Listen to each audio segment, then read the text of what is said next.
Welcome to my channel. Don't forget to like, comment, share and subscribe. Thanks. Remembering Leslie Jordan, 1955 to 2022. An American comedian, actor, singer, and writer. Leslie Jordan is an American actor, singer, and writer who has appeared in numerous TV shows and films. People flock to him because of his dwarfism and active comedy. He died yesterday, October 24, 2022, as a result of a car accident in the Hollywood area. People are shocked and saddened by his unexpected death. Mr. Leslie was 67 years old when he died, and he left this world in shock. This table above shows the Leslie Jordan death reason, which has now been cleared as car accident. According to news reports, his BMW car collided with a building in the Hollywood area, and he died on the scene as a result of multiple injuries.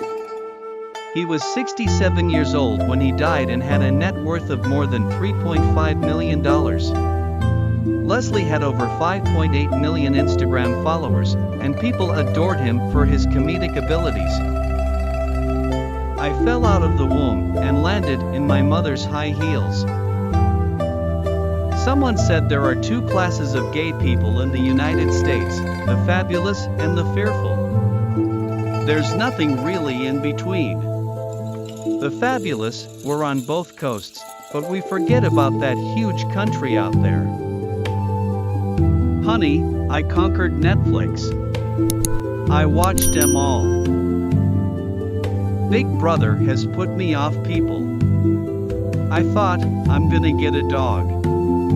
I really think I'm going to become more reclusive. It was nothing like I expected. I was so naive about it. There are many paths to God. What really bothers me, and what I think is the height of arrogance and stupidity, is when one group believes their way is the only way. That really gets my dander up. In 1993, I premiered my solo piece, Hysterical Blindness, and Other Southern Tragedies, that have plagued my life so far at the Hudson Main Stage Theater. It then went to New York, and ran for several months off-Broadway. I've always been interested in forensics and the way they solve things.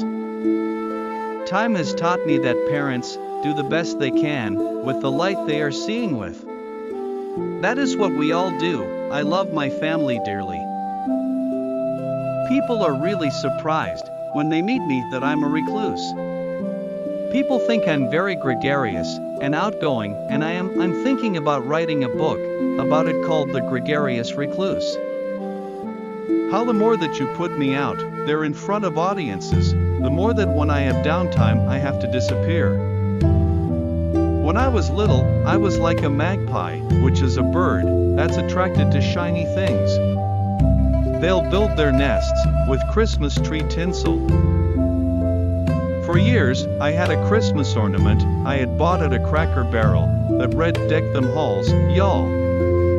It always tickled me. I do so many cruises out of Miami, all the RSVP ones. And I'm on the cruises out of Fort Lauderdale all the time. I'm always doing cruise after cruise out of there.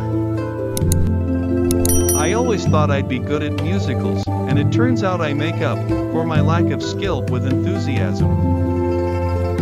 I can tell when I meet you, within 3 minutes, how you were raised. When I met Lady Gaga on the American Horror set, beautifully brought up.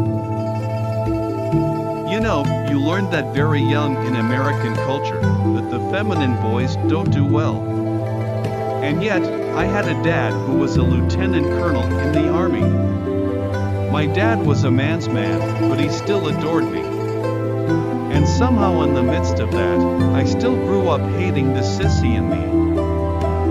I always call my journey into sobriety, my journey into queerdom, because I really did hate everything about myself. All my life I've always been so ashamed of being feminine. My sister was cute, she said. Oh my gosh, you're an overnight success. Oh, I said, this is the longest night. I've been at it since 1982. I don't watch scripted television, and I finally figured out why. It's my line of work, you know? It's what I do. I had 20,000 followers and I treasured that. People'd say, oh, that's nothing. I said, what are you crazy? That's 20,000 people that want to hear what I gotta say. My daddy, whenever he wanted to teach us a lesson, he'd tell us a story. It's an old South tradition. I knew I was as gay as a goose.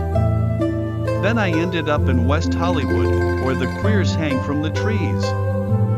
I was home. I had landed. I figured out quick I had to write my own ticket. I realized I could tell stories and make money from it.